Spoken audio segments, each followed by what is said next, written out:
Historia de la filosofía, volumen 1, 052, parte primera, Filosofía antigua, capítulo 17, Precursores del neoplatonismo, 116, Caracteres de la filosofía de la edad alejandrina. Esta es una obra del maestro Nicolás Abagnano. La subordinación de la investigación filosófica a un fin práctico, puesto y reconocido como válido independientemente de la misma investigación, tenía que conducir necesariamente a desvalorizar el significado y la función de la filosofía como investigación. La primera época y la época clásica de la filosofía griega habían reconocido a la investigación el más alto valor. En la investigación, que tiende a justificarse y a profundizar en sí misma, a reconocer su punto de partida y su fin último, habían colocado el valor de la personalidad humana y el único camino para el hombre a fin de formarse como tal. Pero al subordinarse la investigación a un fin ya determinado, el valor de este fin no puede considerarse asegurado por la investigación misma. Este valor debe sobrevenir al fin mismo por medio de una revelación trascendente o por una sabiduría originaria. En una palabra, por una tradición religiosa a la cual se subordina la investigación filosófica. El valor concedido a la tradición por este periodo coincide con la orientación religiosa de la investigación filosófica. Esta nació en la Grecia antigua como voluntad de liberación de las tradiciones, costumbres y opiniones establecidas. Sócrates es el símbolo mismo de tal investigación, cuya fundamentación teorética buscó Platón. El hombre no precisa recibir de la tradición la verdad, porque ésta está en él mismo. Con el prevalecimiento de la inquietud religiosa, la tradición recupera sus derechos. La verdad es fruto de una revelación originaria y su única garantía es la tradición. De ahí la tendencia de la época alejandrina a fabricar escritos que debían atestiguar la antigüedad de ciertas creencias y conferirles la garantía de una tradición. La floración de escritos apócrifos propia de este periodo es, pues, consecuencia natural de la actividad religiosa que en él llega a asumir la filosofía. Al acentuarse el carácter religioso de la filosofía en los estoicos del periodo romano, comienza una orientación que va imponiéndose paulatinamente en el periodo siguiente y encuentra su primera expresión en un eclecticismo que intenta recoger y ensamblar los elementos religiosos implícitamente contenidos en el pensamiento griego, desde la religión de los misterios hasta el pitagorismo y el platonismo. Además, esta tendencia se observa en las filosofías que se enlazan expresamente con las religiones orientales y procuran conducir de nuevo a ellas al mismo pensamiento griego, filosofía greco-judaica. En fin, la expresión más elevada de esta orientación será el neoplatonismo. 117. Los neopitagóricos. El revivir de la filosofía pitagórica se manifiesta en el siglo I de nuestra era, con la aparición de escritos pitagóricos de la falsa atribución, dichos áureos, símbolos, cartas que se atribuyen a Pitágoras, sobre la naturaleza del todo, atribuido al Lucano Ocelo, de los cuales nos quedan algunos fragmentos. Todos se caracterizan por reconocer la separación total entre Dios y el mundo, reconocimiento que implica la necesidad de admitir divinidades inferiores que actúen como intermediarios entre Dios y el mundo. A este mismo tipo de escritos pertenecen los que nos han llegado con el nombre de Hermes Trimegisto, que aparecieron durante el siglo I de nuestra era. Estos escritos tienden a relacionar la filosofía griega con la religión egipcia. Hermes es reconocido como el mismo dios egipcio Teut o Tot. Es común a todos estos escritos la hostilidad contra el cristianismo y la defensa del paganismo y de las religiones orientales. Como renovador de la filosofía pitagórica, Cicerón señala a Nigidio Fígulo, que murió el año 45 antes de nuestra era. Hacia fines del siglo I de nuestra era, Apolonio de Tiana escribió una vida de Pitágoras en la cual diseñó, de un modo novelesco, la figura del fundador del pitagorismo. Apolonio viajó por todo el imperio romano como mago, profeta y taumaturgo.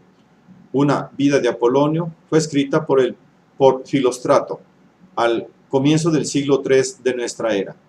En un escrito de los sacrificios de Apolonio aparece la distinción entre el primer Dios y las otras divinidades, que acabaría por dominar en la especulación teológica de este periodo.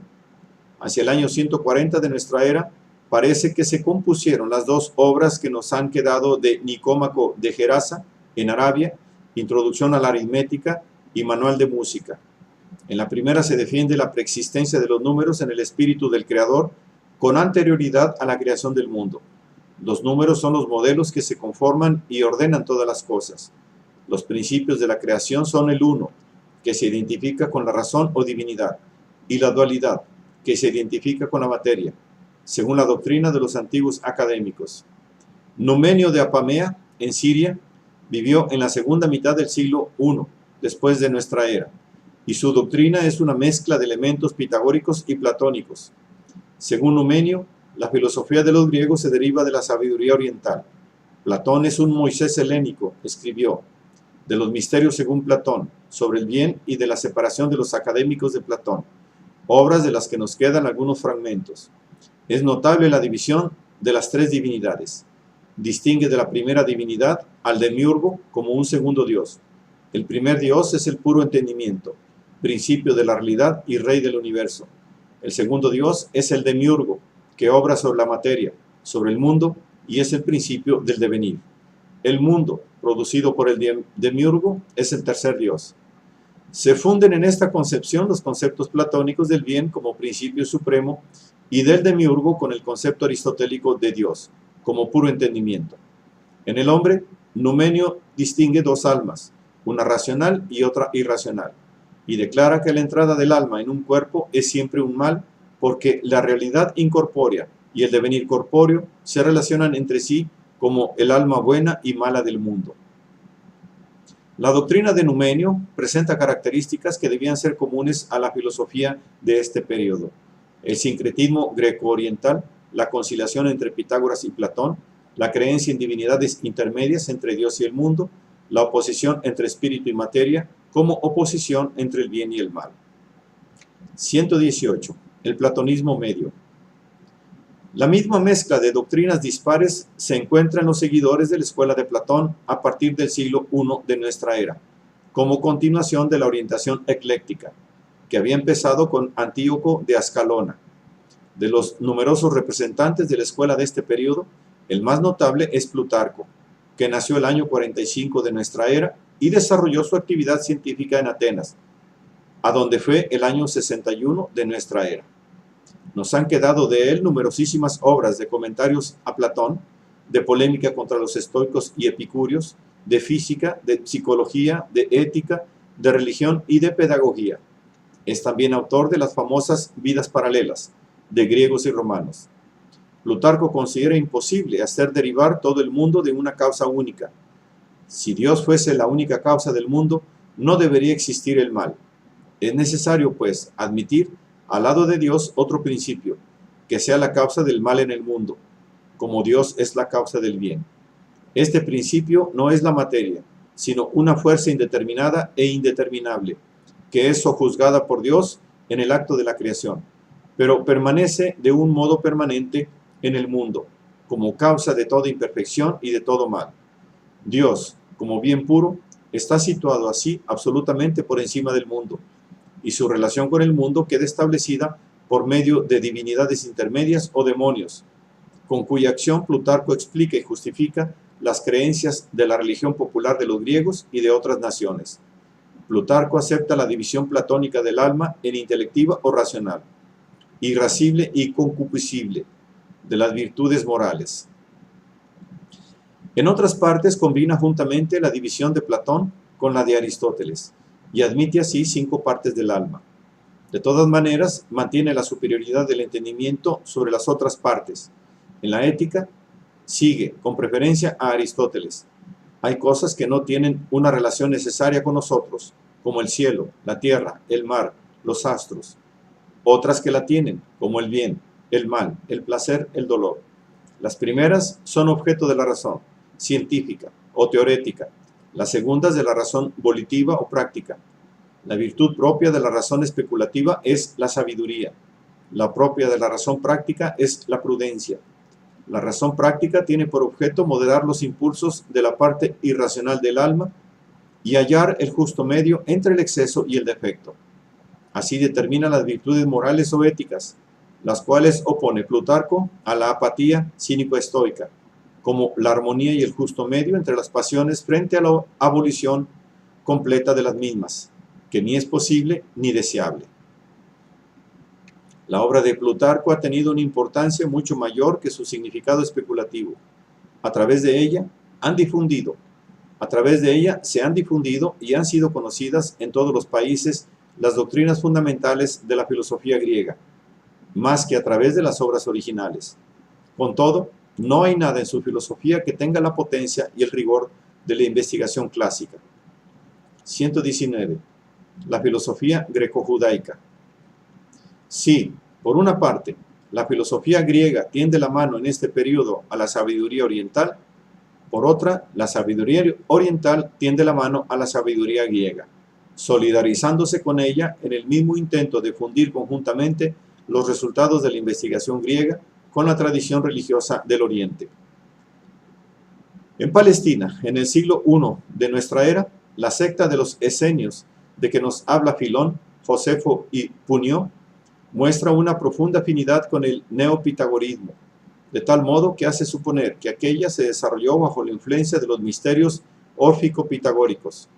Esta secta estaba constituida por varias comunidades sometidas a una severa disciplina y a un cierto número de reglas ascéticas. Desde el punto de vista doctrinal, interpretaban alegóricamente el Viejo Testamento según una tradición que hacían llegar hasta Moisés. Creían en la preexistencia del alma y en la vida después de la muerte. Admitían las divinidades intermedias o demonios y la posibilidad de profetizar el futuro. Casi todas estas creencias se encuentran en el neopitagorismo y en el platonismo medio. A los esenios se les suele atribuir las doctrinas expuestas en documentos recientemente descubiertos en las proximidades del Mar Muerto y que precisamente suelen llamarse rollos del Mar Muerto. En efecto, estas doctrinas no se diferencian de las de los esenios tal como se conocen por las fuentes tradicionales. De todas formas, los documentos que las contienen son una prueba más de la difusión de la filosofía greco-judaica de carácter religioso en la época inmediatamente anterior a la venida del cristianismo. Afín a los esenios fue la secta judeo-egipcia de los terapéuticos que se desarrolló en Egipto. Alejandría fue un terreno muy favorable para la fusión de elementos doctrinales griegos y orientales. Algunos fragmentos de Aristóbulo, hacia 150 antes de nuestra era, procuran demostrar que ya Pitágoras y Platón habían conocido los escritos del Antiguo Testamento. En el libro de la sabiduría del Antiguo Testamento, compuesto probablemente en el siglo I antes de nuestra era, hay claras reminiscencias de platonismo y de pitagorismo, en la afirmación de la preexistencia de la inmortalidad del alma, del impedimento que es para ella el cuerpo, y en la concepción de una materia preexistente y de Logos como mediador de la creación divina. 120. Filón de Alejandría. Nació en Alejandría entre el año 30 y 20 antes de nuestra era.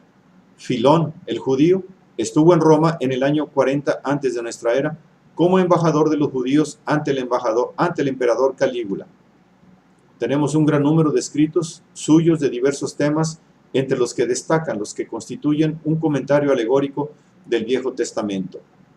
Filón, por un lado, manifiesta una gran veneración por las Sagradas Escrituras y, en primer lugar, por Moisés, a quien considera inspirado directamente por Dios, y por otro lado es un admirador de los filósofos griegos y opina que la verdad contenida en ellos es la misma de los libros sagrados.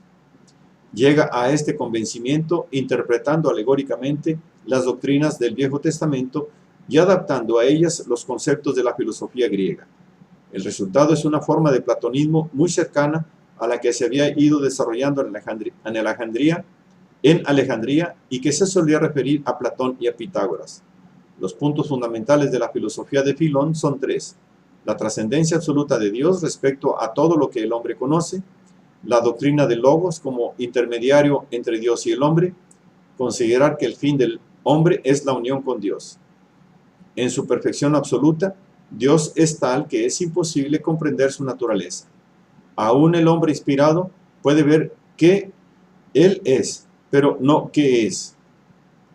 Dios es superior al bien y a la unidad, y no puede tener otro nombre sino de ser, como indica la misma palabra hebrea Yahvé, el que es. A Dios pertenecen las dos potencias primeras, la bondad y el poder. Por la primera, Él es propiamente Dios. Por la segunda, es el Señor. Entre estas potencias hay una tercera, que las concilia a ambas, la sabiduría, logos o verbo de Dios, que es la imagen más perfecta de Dios mismo. El logos ha sido el mediador de la creación del mundo.